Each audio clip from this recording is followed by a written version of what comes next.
Hello everyone, welcome to this video. In this presentation, I will outline ConTrib, a universal and decentralized accounting mechanism for shared resource systems. My name is Martijn de Vos, and I did this work together with Johan Pouwelse, and we are both affiliated with the Delft University of Technology.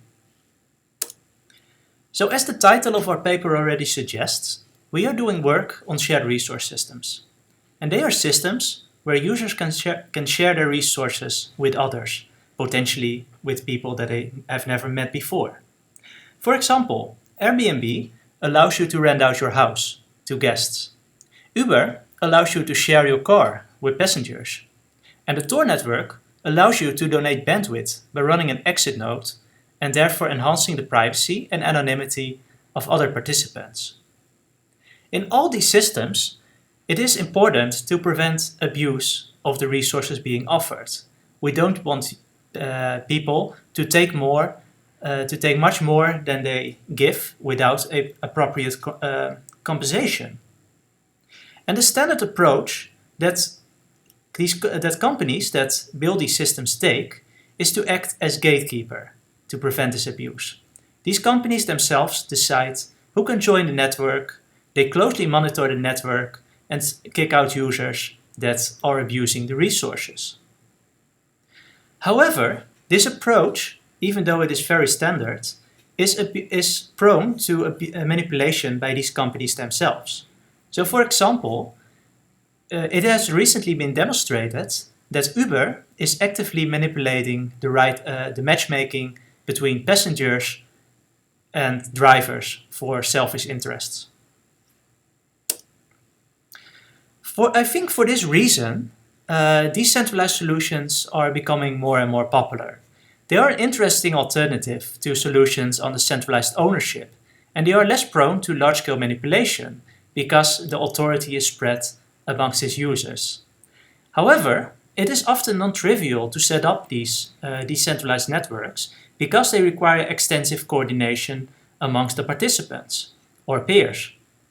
And an interesting question in these systems is how to prevent the resource abuse. And we see this, for example, in libtorrent, where we have free-riding behavior, where peers only download and do not upload back to the network.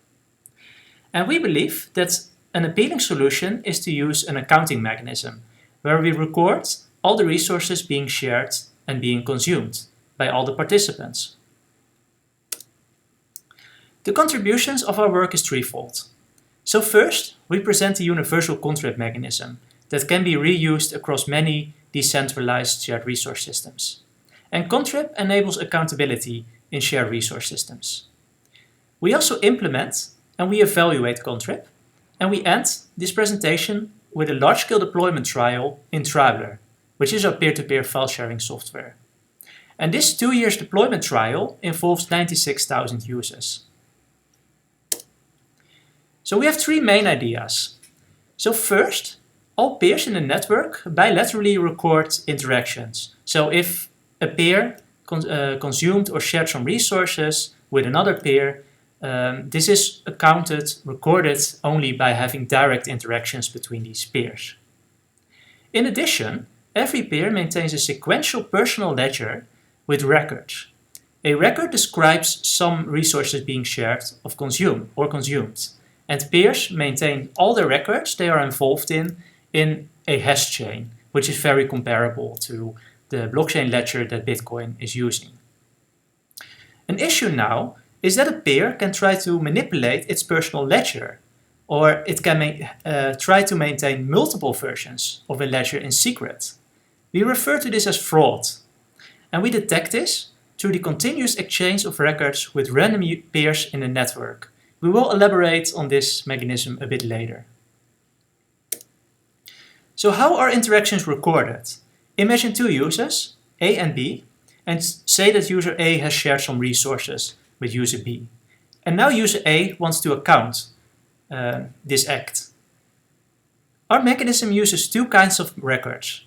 We have proposals and we have confirmations. User A starts with creating a proposal that contains a small description of the work performed for user B. User A creates this proposal, sends the proposal to some random peers in the network, and also sends the proposal to user B. See step 2 here. So when user B receives this proposal, it verifies if this peer agrees with the content, and if so, user B creates a confirmation. This confirmation is sent back to user A, and both the proposal and the confirmation are also disseminated in the network by user B. See step 4.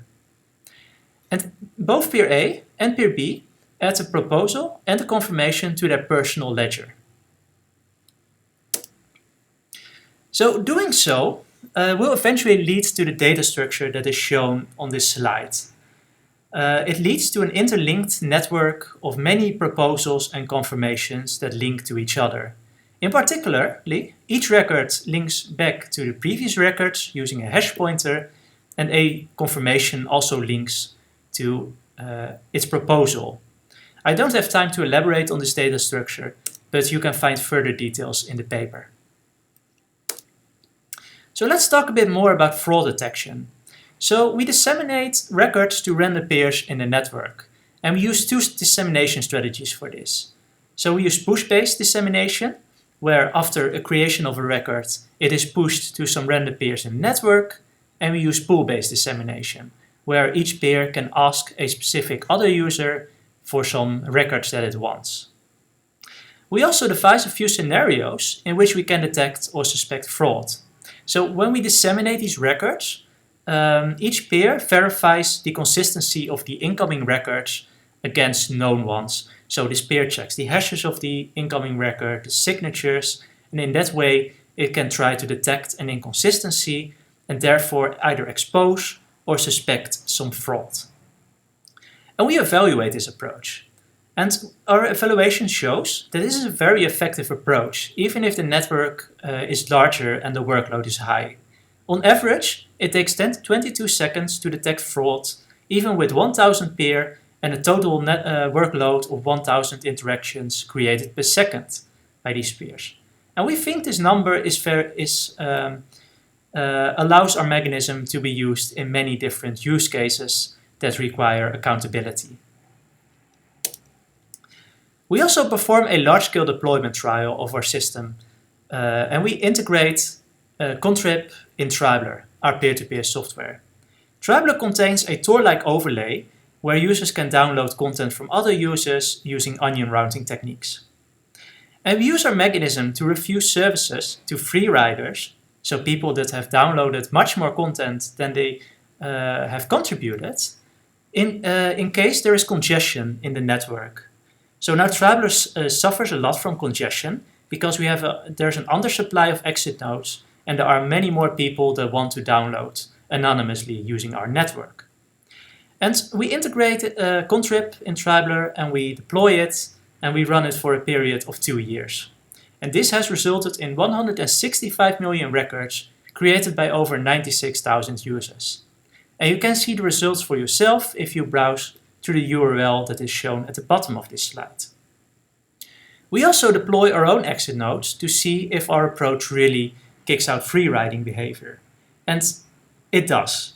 We have monitored these exit nodes, and in the paper we present some results that show that our mechanism effectively detects and deters free riding behavior. And that brings me to the conclusions. So ConTrib is a universal accounting solution for shared resource systems. We envision that ConTrib can be used in many different applications where users share resources and perform work for each other. And we have shown with the deployment in Traveler that it can be used to effectively detect and reduce free riding behavior. There are still a few open questions, however. First, we want to accurately get the last record of a user in some specific use cases. And the question is, how can we do that?